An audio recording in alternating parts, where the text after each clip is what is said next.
This is Sports Talk Podcast. I'm Rose Campbell Dobbin. This is episode 4 and another face on my episode today on my channel.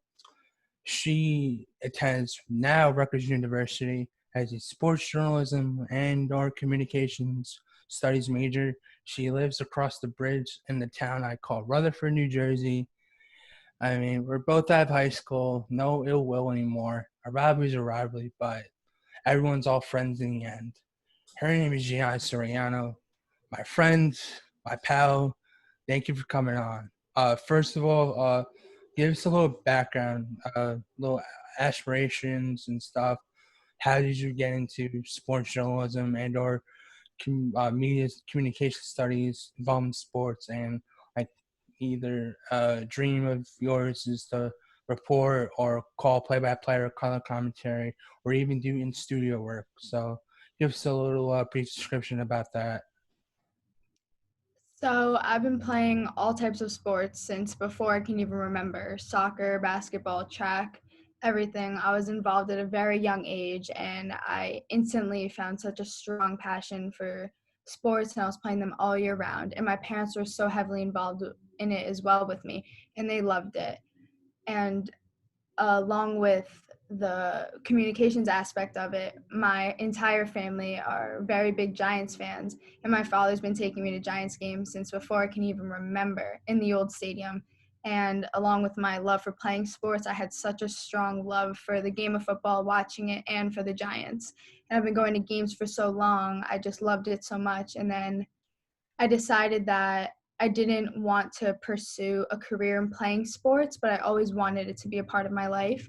So then I thought to take a communications and broadcasting route. My goals are to most certainly, hopefully, land a spot on NFL Network, commentate football, speak on football. And now that I've been thinking about it, I've really been thinking about branching out to all other sports, even working with Major League Baseball, basketball, hockey, all of it. I love sports all across the board. Football just has a very special place in my heart, but definitely want to branch out to all sports and broadcast and really be involved. That's very good. And do you have any like sports media figures and or on studio people, hosts, reporters, commentators, announcers that like you aspire to look up to or like kind of like branch off of to like guess? Because I have a friend of mine that he goes to my school and he does nonstop uh what do you say he imitates play-by-play announcers from NHL all teams. He radio on screen. He's just so invested in hockey. But are there like a few people that come to your mind that like, oh, I want to be the next like Doris Burke or next uh Sage Steele or next Mike Breen or this and that. So The one person that always pops in my head is if I could be it, I would love to be the next Kim Jones. Being a female in the sports world is always a little difficult, but with Kim Jones, along with so many other women who have made it not easier, but more realistic for women to enter the field, I most certainly look up to women. And Kim Jones is definitely the one person I aspire to be. She works for NFL Network. She's a Penn State alumni. And I just love watching her reports. I love turning on NFL Network and hearing her talk. She's very heavily involved in the NFC East. Being a Giants fan, it's always great hearing her speak. And she's so educated. She's so easy to listen to. She's such a wholesome person, and I just really love her work and who she is, and I aspire to be like her one day. And that's obviously Erin Andrews as well. She's amazing. So many other females. Yeah, that's uh, definitely them. that's very good. So speaking about the NFC East, let's talk about the four-time Super Bowl champion, Big Blue, Big Blue Wrecking Crew, G-Men, the New York Football Giants. Yeah. Uh, First season without future Hall of Famer, and both of you, I can argue with anybody else. He's a first ballot Hall of Famer. We can argue about his record, but let's deep dive into it. He, the two-time Super Bowl champion, two-time Super Bowl MVP, And I say this with a great passion that he will enshrine his brother next year because his brother will be a first ballot Hall of Famer. And without Eli Manning this year and a new coaching staff led by Joe Judge, formerly worked with Nick Saban at Alabama, and Bill Belichick at the New England Patriots, a special teams guy, but with a whole new running scheme and offense led by a new offensive coordinator, the former head coach of the NFC rival Dallas Cowboys, Jason Garrett, and a whole new defensive positioning, how you feel as the Giants with second-year quarterback Daniel Jones and third-year running back Saquon Barkley out of Penn State will look to change the Giants' culture and get them winning again with this whole new push for the franchise. I definitely see this year for the Giants being yet sadly another rebuilding year, but this time with hope. I'm a huge fan of the bringing in of Joe Judge as head coach. Jason Garrett has a lot to offer, and sadly with the retirement of Eli, we can really focus on building a team around Daniel Jones and building him up and finding the support that he needs to really lead this offense and become a franchise quarterback. The Giants drafted Andrew Thomas, their first pick in the draft, for tackle. The Giants really worked on a lot of positions that they needed in the draft, and I was very happy with it. What else? I'm really liking where the Giants are right now, even though we can't necessarily say it's a playoff run team. It's not a Super Bowl team, but there's a lot of building to do. It's a lot of young, new, fresh talent. And something that I'm really looking forward to seeing this year is taking what we have and building with it and building with it. So within the next few years, maybe even sooner, we can have a team that is consistently a playoff contender, a division winner, a team that wins and sticks together and works together. And like you mentioned, the fourth overall pick, the Giants got left tackle Andrew Thomas from the University of Georgia. And also, they made some key second and third round acquisitions to fill in their linebacker spot, along to help with one of the defensive leaders as Jabril Peppers by way of Paramus Catholic Bicycle Prep in New Jersey by way of the University of Michigan. And the Giants selected Xavier McKinney, the safety from Alabama, and also, I believe, the third round linebacker Cam Brown from Penn State. Yeah. Can that, along with Peppers in the defensive core, can that help the Giants with this new scheme to have them known for the defense again and probably play spoiler for their NFC East rivals? So I definitely believe so because, like we said about Xavier McKinney, the safety from Alabama, going back to, I believe, the 2015 draft, Landon Collins, safety from Alabama. You can say repeating history, but this guy is the real deal. The year the Giants went on the playoff run but got cut short, our defense that year was phenomenal. It was strong. It was powerful. People were afraid to go up against that defense. They clicked. And I definitely think with the players drafted, the offseason, and the people they picked up, we are definitely on a great track to be even better than that defense. And I'm very confident in it. Maybe not this season, but within the next few years, it's definitely going to be something strong. And we definitely brought in the right players, the right coaching staff, and just all of the proper essentials to really build the Giants back up again. Yeah, and also to talk about the passing game, the wide receiver core is looking very good, very strong, and it'll be broken up into bits and pieces to build back up again. We got Darius Slayton, Evan Ingram, one of my all-time favorite college players growing up as a kid because I'm also a Notre Dame fan. Golden Tate. And also the Giants signed free agents Benjamin Victor and Austin Mack, both from the Ohio State University, both two good slant route catchers who can have breakaway speed. So I say to everyone this, Daniel Jones is Eli Manning 2.0 with great athleticism and speed for his running ability and his capability. Not to knock off of Eli, but I mean, Jones just like has that like mentality. He was coached by one of Eli's former quarterback coaches, Duke. And I mean, everyone wrote this kid off the radar. I guess most of us wrote off the radar, but like Giants fans, we stick with who we got, and we hope and pray for the best. But how do you think now Daniel Jones has the key to the city, no pun intended, in East Rutherford? How do you think he's going to adapt now since he has put on some weight, more athleticism, and he's working on his ball security? I'm definitely very confident in Daniel Jones. He had one good year with Eli, and Eli was very mature and responsible with the situation, gave them the tips that he needed, gave him the advice he needed. But the one thing that makes me feel even better is that the Giants have been suffering with the tackle situation and the offensive line situation for years now. And we saw that with Eli plenty. And the thing that makes me even more confident in Daniel Jones is that over the offseason in the draft, we were working on the tackle situation and offered him more security. I definitely think he is going to have a good season. I'm not going to lie. I was one of those who was a little skeptical at first in the draft taking him, but after a season watching him, even though it wasn't the record we'd hoped for, we didn't see everything we'd like to, you see promise and you definitely see lots of room for improvement. He is one of those guys that you keep around on your team for a while, just like Eli. Like you said, he's an Eli 2.0. I really So like what I see in him, so I'm really excited, and I think he has options.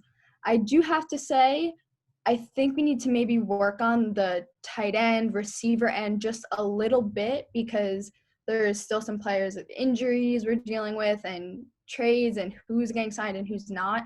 I definitely feel like that can be an issue, but you can't worry too much about the receivers in the tight end game if you don't have a line to give Daniel Jones the time to get to them. So I think we tackled the first problem, and then we can just keep building on him from there. very good. So I've been looking at the NFC East, and the top dog, no pun intended, in the division is none other than America's team, the 5-time Super Bowl champion, Dallas Cowboys. And they had a good draft, and I will make the case here that they drafted probably the best hands-on receiver in the draft. You can argue with Henry Ruggs III getting drafted round later, or Jerry Judy, both who played at Alabama, great receivers and stuff. But this kid, CeeDee Lamb, who's going to be wearing Dez Bryant's number 88 from the University of Oklahoma. And you see Dak Prescott with Zeke in the backfield, and you have that great offensive line and that running gun defense led by Lane Vander Esch, and this new system with now new head coach Mike McCarthy, with I call the best quarterback in college football history just because of his record, Kellen Moore, the offensive coordinator of the Dallas Cowboys. And I do see the Cowboys win the division just because of what they got already. And that's not a knockoff to the Eagles, because I do make the case, because as much as Carson Wentz puts his body in line, it just like kills me to see, like, oh, he gets injured again and with the most important time of their season. And this is also a crazy option because we might have another Taysom Hill in the guy that you love near and dear to your heart, who got you a national championship, and he left because he was a graduate transfer at the University of Oklahoma. He is Jalen Hurts. And I want you to talk about not only how, like, this division will be, with also the Redskins having that Ohio State group with Dwayne Haskins, Terry McLaurin, and Chase Young as defense. But like, where can you see this division like go in the future? Because like everyone says, it's like who wants to win the division the least, and it's like one of the most poor. It's the poorest division in the league, and with these 4 teams, it's like pick and choose whether oh, you want to clinch this week or you want to clinch that week. Or it depends on if you have to play the Giants the next 2 weeks. But what's great about the schedule is that they don't have to play each other until like a couple weeks' time. So where can you see this division going in the future? I definitely see lots of improvement for this division. Hopefully, if we do have a season this year, the Cowboys, the Giants, and the Redskins are all coming in with new head coaching staff, and the having a new head coach really changes a lot for the team. Can ultimately change the entire foundation and how the players really do play. I thought the Cowboys did outstanding in the draft. The Redskins picked up the best player, in my opinion, in the draft, the most talented player. But I the NFC East is definitely seen as the worst due to standings and everything. But I definitely feel we talked about this about the Giants with improvement and rebuilding. I definitely see that in a lot of these teams, and I can ultimately see the Cowboys having, if not the best, one of the best offenses in this league. And there's no question about that. Giants fan or not, you can't deny that or take that away from them. But yeah, I definitely see lots of improvement, and I hope to see improvement. I would love to see a more competitive division.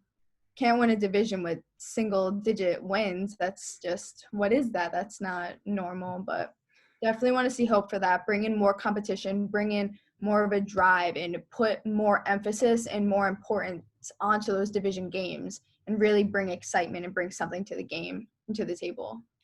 That's good.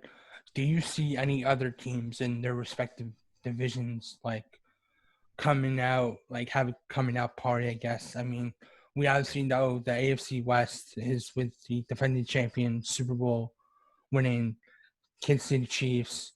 Uh, the AFC South has predominantly wanting to pick the Indianapolis Colts to win the division, much to the dismay of the Houston Texans with their situation. The North has Bengals, the Redskins, the Ravens, the Steelers, of course, and the East predominantly without, I can say, the GOAT because he is the GOAT.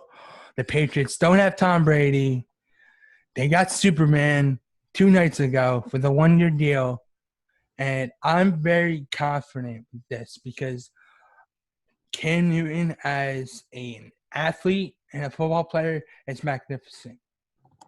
When he gets himself straight, like media Cam, like not like having like, I'll say this with no disrespect, Cam Newton is without a doubt one of the best athletes in the league.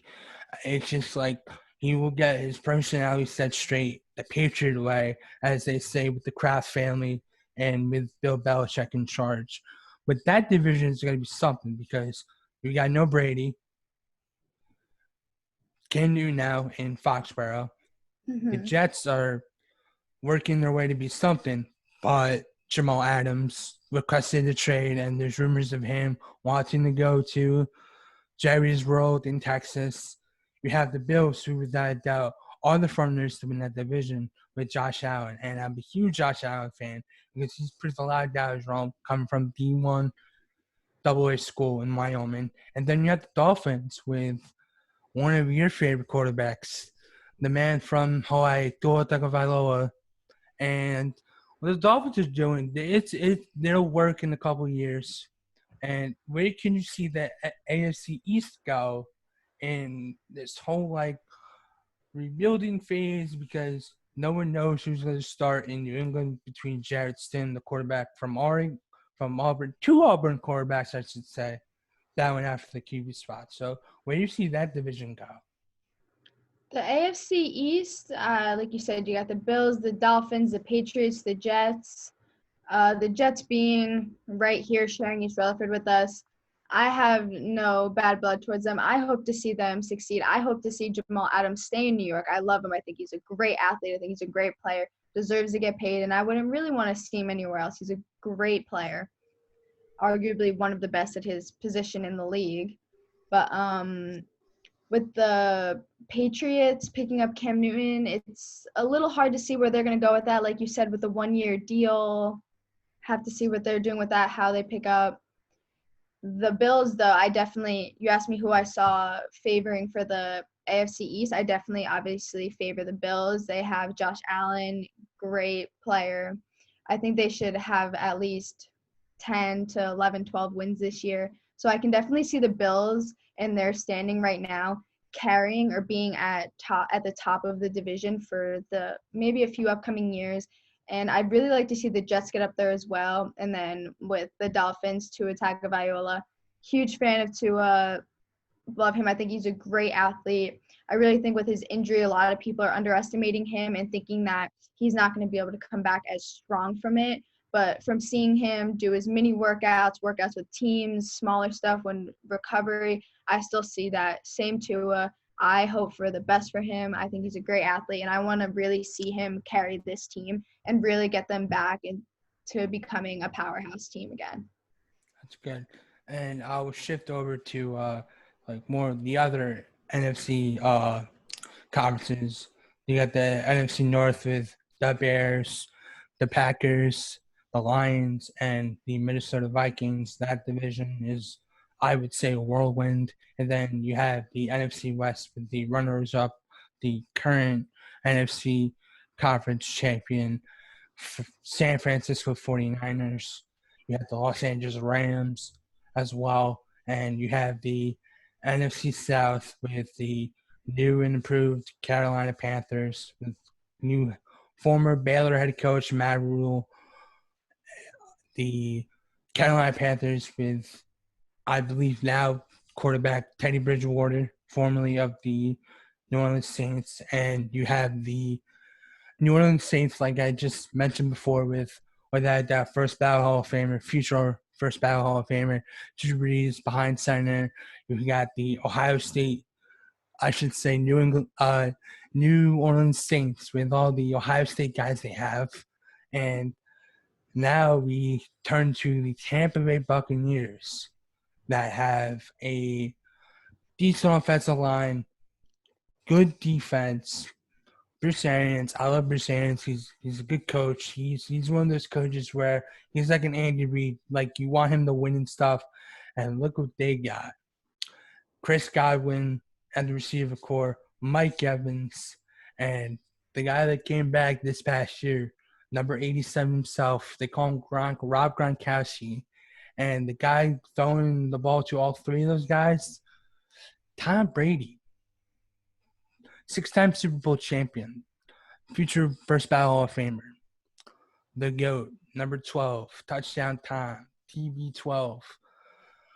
No one ever thought he was going to leave after 20 years in New England. And I remember watching that game. The last pass he ever threw as a Patriot was a pick six in the Walker game against the Titans.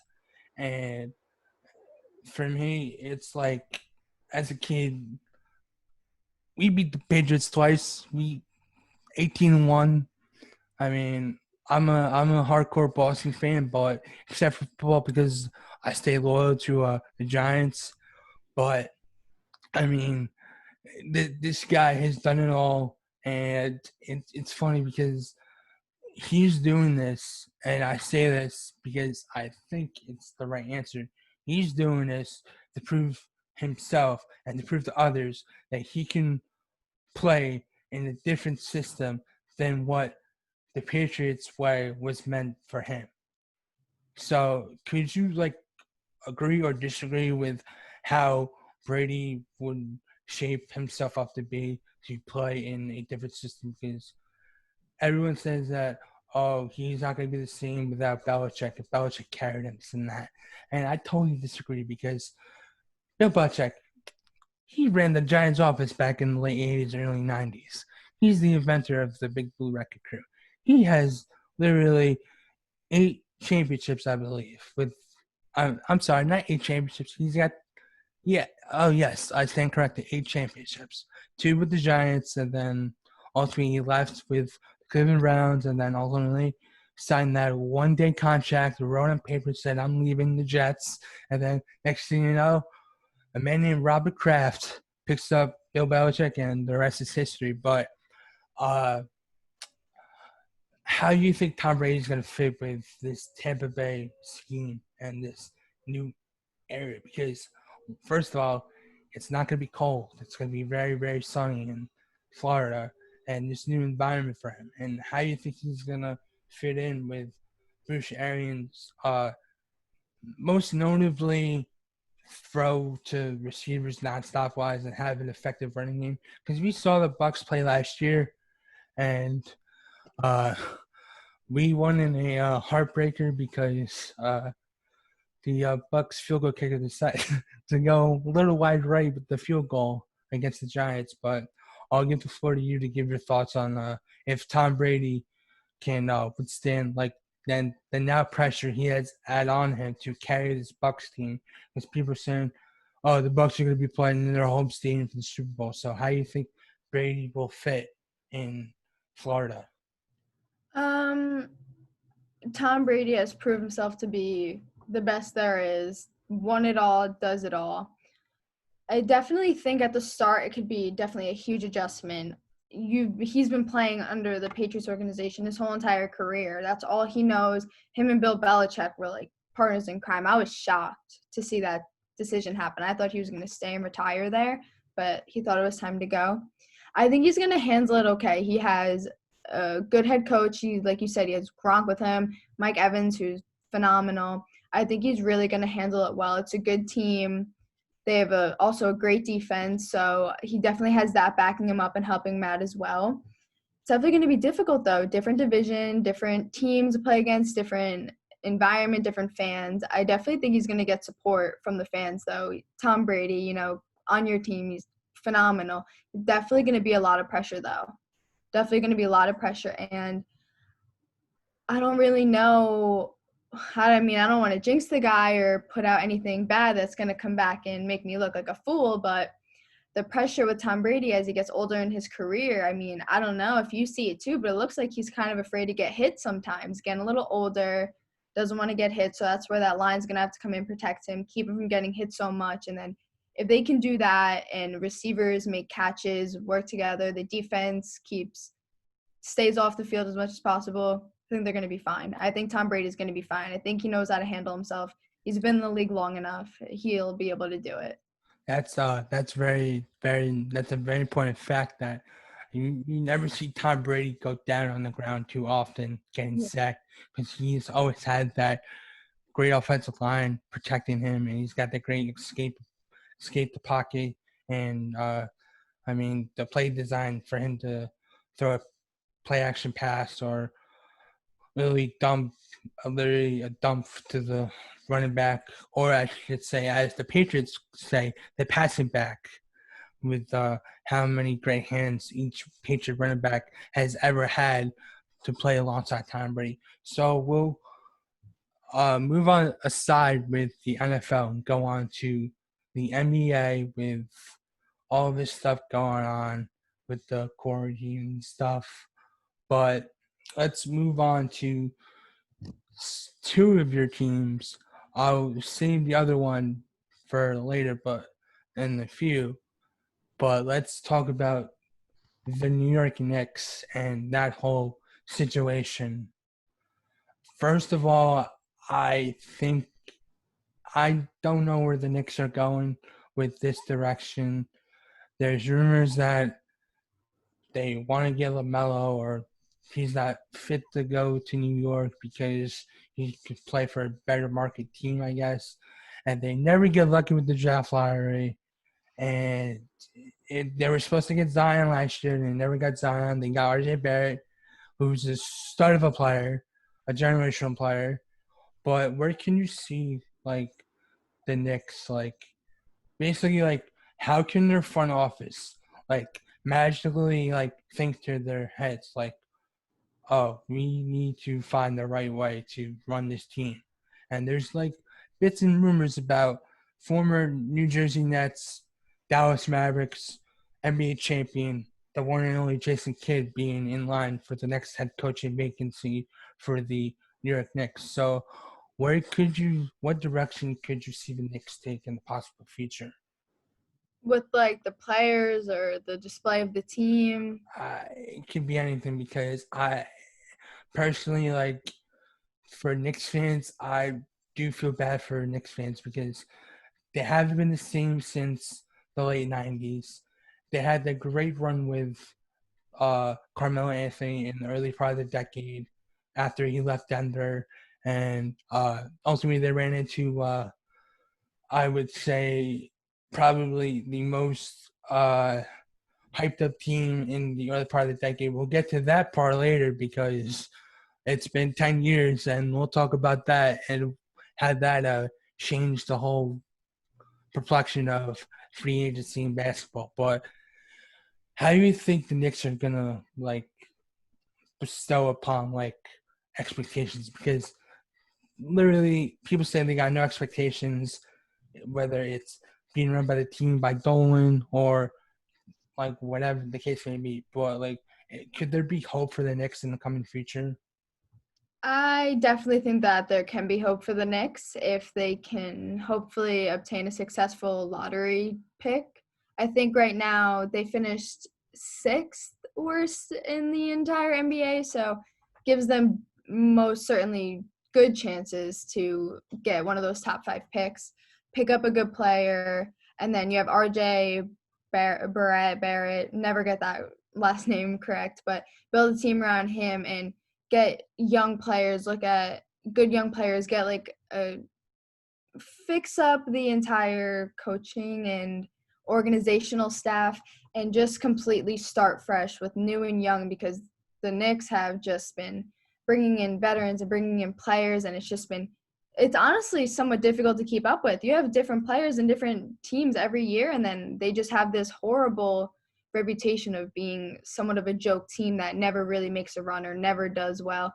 I definitely think they just need to build a team around Duke kid and then fix coaching and just really do what it takes to break out of that reputation of being a team that is never a legit contender. Because then if you can break that reputation, you can have more people that want to come play for the Knicks. Because who doesn't want to play in New York? You just have to get a better looking team, keep it more consistent, and really try to do well in the draft and keep working for that in the future. Good. And now let's move on over to the other team that unfortunately did play their last game in Oracle Arena. That happened to be a tough NBA Finals loss. And I say that because you look at what Steph Curry and the 2018-19 Warriors did that year, with all the expectations that they were going to be back in the finals again, another finals trip, and they have to face the up and coming, surging Toronto Raptors. First time ever Canada has had their team in the NBA Finals, led by former MVP Kawhi Leonard, and they win in 7 games. And with no Kevin Durant, Klay Thompson gets hurt, and they ultimately lose. And now you move to a new arena called the Chase Center in downtown San Fran, and KD leaves to go to the Nets. He's still hurt. Klay has a torn ACL, and Steph breaks his hand the first month of the year, and he was out until March. And you have all these guys coming in. They got D'Angelo Russell. Draymond is still there.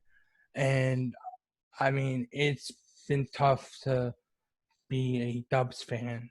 I'm certainly for you because you watch this team grow from, I'd say, the days from Monte Ellis to Baron Davis. I mean, the We Believe team over 11 years ago.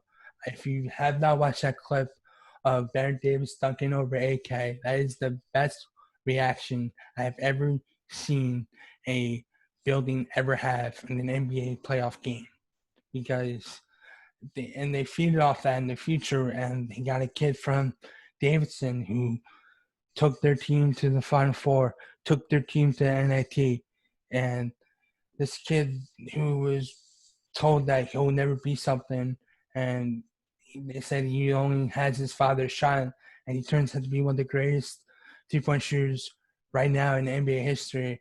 And then you have a kid whose father played in the NBA, and he's from Washington. He went to Washington State, and he becomes another great three-point shooter. And the Splash Brothers with Klay Thompson. But now you think now, since they say the dynasty is over, that the Warriors will possibly restock up on young talent or probably get more like hockey players because of the market capability of what they're worth? With the Warriors right now, going into the past season, you knew it was just gonna. Well, even losing Clay was just a horrible thing. And then what was it? I believe 4 games in with Steph, barely had a season. But my opinion on it is the finals against the Cavs. You can most certainly give KD huge thanks for that one. I'll Big say that. time, big Yeah, time.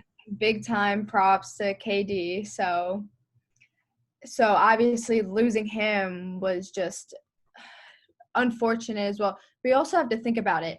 It was around, I think, the 5 years ago season when the Warriors won, when it was basically just Clay, Steph, Draymond. Draymond, that's it. And Yeah, they literally had Leandro Barbosa. They literally had Sean Livingston. They had Anderson Varejao. Their bench literally outplayed the Cavs starters their that bench first better game than 5 years starters. ago.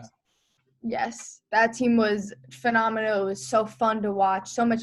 There was always energy. They were all so much endurance. You had so many people coming off of the bench. It was so fun to watch them. And so the only reason I'm not the most concerned with the Warriors is because you still have Steph, you still have Clay. Clay might not be the same player anymore after that injury, which most people aren't. It's hard. There's very much high risk for it happening again. But Draymond Green, still phenomenal. I definitely think with still having those 3 players and having them back and healthy, I'm not worried. I don't really see the whole dynasty being over. Do I believe it's going to be the same as it was for the past 5 years? No, I don't believe so. You don't have the depth on the bench anymore. We don't. They got rid of lots of players, but I definitely think that once they're all healthy and they can pick someone up, see what happens with Ball wherever he ends up going. But what wouldn't be the shining star there, so maybe not. But I definitely feel like whoever they pick in the draft needs to be someone that can be like I don't even know the proper word to describe it, but just someone to help grow and like push Clay and Steph and Draymond up. You need more people to like support it, and you need that depth again. And I feel like once they can rebuild that depth and everything else, then they'll be fine and they can work towards being that same team they were roughly around 5 years ago. That's good. That's good. So now going to branch off from the NBA into college football. So let's talk about what occurred last year. And I will say this without a doubtly, Alabama goes into the national championship game if Tua does not play or does not get hurt against Mississippi State. And when I saw Mac Jones go into Jordan Hare Stadium in Auburn, Alabama, the last week of the year, the Iron Bowl, I thought they were absolutely going to get destroyed. But that kid literally came off his horse and did all he could. And unfortunately, yes, they did lose to Auburn, and it was a pain because they did not end up in the SEC championship for the first time in I don't know how many years. I can't remember the last time they haven't made the SEC championship. But then you have a kid, he's from Santa Ana, California, and he went to Mater High School. He was the number 2 or number 1 high school quarterback in the country overall. This kid is Bryce Jones. And Gianna, I will tell you this kid is a dual threat quarterback. He literally zips the ball, probably, like I told you before, 10 times better than Kyler Murray. And this kid has the great ability to escape from the pocket and use his wheels to of course, get a first down. But also, I want to talk about Devontae Smith and that receiver core that lost a few key players because Jerry Jeudy and Henry Ruggs III did go to the draft. And also, you have another guy returning in Jalen Waddle, who's also a kick returner. And if no one saw his highlights kick returning, you can't stop that kid. And there's a huge guy in the backfield that should be a tight end, but they put him at running back for a reason because he's Derrick Henry 2.0. It's Najee Harris. So I'm very excited to see Bama play this year because I think they're out for something because I don't think LSU might be the same since their national championship. There's going to be a huge weight on LSU's shoulders to be the defending champion. Georgia, they'll be good again and stuff. But I mean, all eyes are on the Crimson Tide and Saban's, I believe, 12th or 13th season in making this program nationally again. Because back then in the early 2000s, they weren't usually that good, and they rose to the occasion once Saban left LSU and he came to Alabama and national championship after national championship after national championship. So where can you see the Crimson Tide go this season with, of course, Clemson with Trevor Lawrence, as well as the Ohio State University with Justin Fields as their quarterback. But let's just dive into the Crimson Tide because they are your team, of course. And what are your thoughts on that? And how are they going to get another title for those folks in Tuscaloosa? Alabama is just Alabama football, run by Nick Saban. They are always a powerhouse. But the one concern I have with Alabama is the fact that throughout the season, they're not playing against these big name schools. They're playing unranked teams that don't have their names out there. So then they're not properly equipped to go into these big games and win them in the final mark. In these games where they're playing random teams that no one really hears of, they're up 50-0 at halftime. So then you have all the second string coming in, the third strings coming in. So then when it does come to time for playoffs, it's kind of like they lose it in the end, or they don't have the momentum to finish that game, or they don't have the power, or they don't even have the game strategy to even finish the game. But teams such as Ohio State, Clemson, LSU, different. They have that ability to just go out there and tackle down teams. But with that being said, no more Tua. I was a big Tua fan. Heartbreaking to see him go down. I really wish he did not go back into that game because he did not need to. But I know you, big fan Bryce Young, like his athleticism and his playing type. Najee Harris, very good. Just like you said, I definitely think they're still going to be a contender. No doubt they'll probably be a part of the playoffs once again. So I'm not too concerned, but maybe now with them not winning the championship, not even being in the championship, it'll knock them back a few steps to really build it up, play these tough teams, really be able to have a season that prepares them for the postseason. Good, good. So now we'll shift over from college football and talk a little bit about the upcoming MLB season because a week ago, the MLB is back. They will have a 60-game season, 40 games with divisional teams, 20 with interleague kind of geographical teams. So say if the AL East gets to play NL East teams, so that would be Yankees, Mets, Red Sox, Mets, and they'll all play each other as well, divisionally wise. So I know you're a huge Mets fan, I'm guessing. And how can you see them go this year? Because they stocked up on a lot, even though Noah Syndergaard is out with Tommy John surgery. They still have Jacob DeGrom, who I consider without a doubt one of the best pitchers in the National League in all of baseball. Marcus Stroman. They also have former Red Sox and former Seton Hall Preparatory School alum by way of West Orange, New Jersey, Rick Porcello in their starting bullpen, and they have a decent relief crew and closing with Edwin Diaz if he gets better. But this lineup with Michael Conforto, Jonas Cespedes coming back, and of course, Pete Alonso. Uh, where do you see the Mets go far this year, or like is it going to be like a decent year for the Mets? Because of course you have the Braves who are still good, you have the Nats who are the reigning World Series champions. But how can you see the Mets go like farther this year than they have had before in the past few years? Because they haven't been in the playoffs since they lost the World Series to the Royals 6 years ago. Um, I can definitely see the Mets doing well this season. Like you said, they have still a lot of talent. They have a lot of people still there, even though with Noah Syndergaard not. But yeah, the only concern I kind of have is just the transition from how a season would typically go to how they're battling with COVID. So it's definitely hard to think.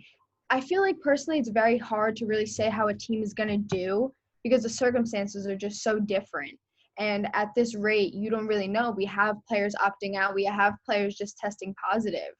So it's kind of hard to see who's going to play, what teams are really going to be as strong as they should be due to this virus and everything. So my opinion, it's a little hard to tell. I have high hopes. I think the Mets have some pretty good talent on the roster, some pretty good people that have been on the roster. So not concerned. Hopefully it's a playoff run, but we'll see what happens with everything going on. Yeah, and I would love to talk about my Red Sox, and it's sad to break to everyone because I am a diehard Red Sox fan. I live in a small town where there are a bunch of Yankees and Mets fans that love to joke around with me about, oh, Yankees are going to win the World Series. And without a doubt, it pains me to say that I think the Yankees will win the World Series this year because they have a loaded roster and they have a loaded pitching staff. And also with the Red Sox, they let Mookie Betts go. They let Brock Holt leave. They have Rafael Devers, Xander Bogaerts, Michael Chavis, Mitch Moreland. They got Kendrick signed Jonathan Lucroy. Still got Christian Vasquez, Jackie Bailey Jr., Andrew Benintendi, signed Kevin Pillar, and in the trade that sent Mookie Betts and David Price, got young and up and coming outfielder Alex Verdugo. That will round out their outfield. But pitching wise, Chris Sale, the ace, and the guy that is the heartbeat for that Red Sox starting rotation, will be out for the upcoming season because he's getting Tommy John surgery, and all eyes will be towards Nathan Eovaldi in rotating and starting spot, and also Erod, aka Eduardo Rodriguez, and we will have a subpar relief crew, and with Brandon Workman as delivering closing duties for the Boston Red Sox. And I do say this with a burning passion, but I look at the Yankees, the 27-time world champion, the the class act, I guess you could say, in all professional sports. You see the hats everywhere. You see them all over the world. The pinstripes are noted often. Everyone's been in the stadium. They've seen Monument Park. You got Aaron Judge, Aaron Hicks, Brett Gardner, John Collar Stanton, DJ Mayhew, Luke Voigt, David Torres, Giovanni Urshela. You got Tommy Canley, you got Chad Green, you got Garrett Cole, Domingo Herman, you have Masahiro Tanaka, and then you have the Cuban missile coming out in the bullpen, Aroldis Chapman. But I think, and I hate to say it because I'm a diehard Red Sox fan, these Yankees are going to be very, very scary this year. But I know you're a Mets fan, but I want to get your thoughts on the rivalry and how ultimately and sadly that we have to say how good the Yankees will be because Brian Cashman is a good GM as well. the hierarchy of the Steinbrenner family, the family of the late great George Steinbrenner, aka the boss, the evil empire. The baby bombers are now not babies anymore. They are actually cracking the barrel into what I call the Little League ballpark of Yankee Stadium. So, how do you think of the Yankees this year, and how are they going to be? Because I think they're going to win the World Series this year. You think so? Yes, it's Yeah, I can it's see that without a doubt. totally. I mean, they have it all across the board. Yeah. Their system is amazing. I They're mean, working their training staff, their trainers, great, doing everything it takes to keep them all healthy and stay healthy. And that's like a huge thing. You have all these good players, you have all this depth, you have all this talent. You need to keep them healthy, keep them all in the field. That's how you're going to win a World Series. That's how you're going to win a World Series and then come back next year and still be strong, not just win a World Series and fall off and drop down in the rankings again. yeah. But what also pains me is that it's been last few years with the Yankees. I mean, no one thought they were going to make the ALCS in 2016. They lose to the, I believe, no, they did not. They did not make the playoffs in 2016. I'm sorry. They make it in 2017. They lose in 7 games to the Astros with new manager Aaron Boone, who did hit the walk-off home run off of Tim Wakefield in the 03 ALCS in Game 7. And they did lose that World Series that year. So, haha to all my Yankee followers out there. And they absolutely had a fantastic year in 2018 with 100 wins, made the wild card, beat the Oakland Athletics, but they ran into the 108 and eventually world champion rival Boston Red Sox. And ultimately, they did lose last year against the Houston Astros. This is before all the cheating scandals started. But I mean, if you look at the Yankees now, they restocked and reloaded. Aaron Boone, when he gets it right, he has to make those good game time decisions and options to keep his players healthy and keep his pitching staff going. And you're going to be seeing a lot of balls being hit over the short walls of the house that the captain Derek Jeter built. So I will end it off here today.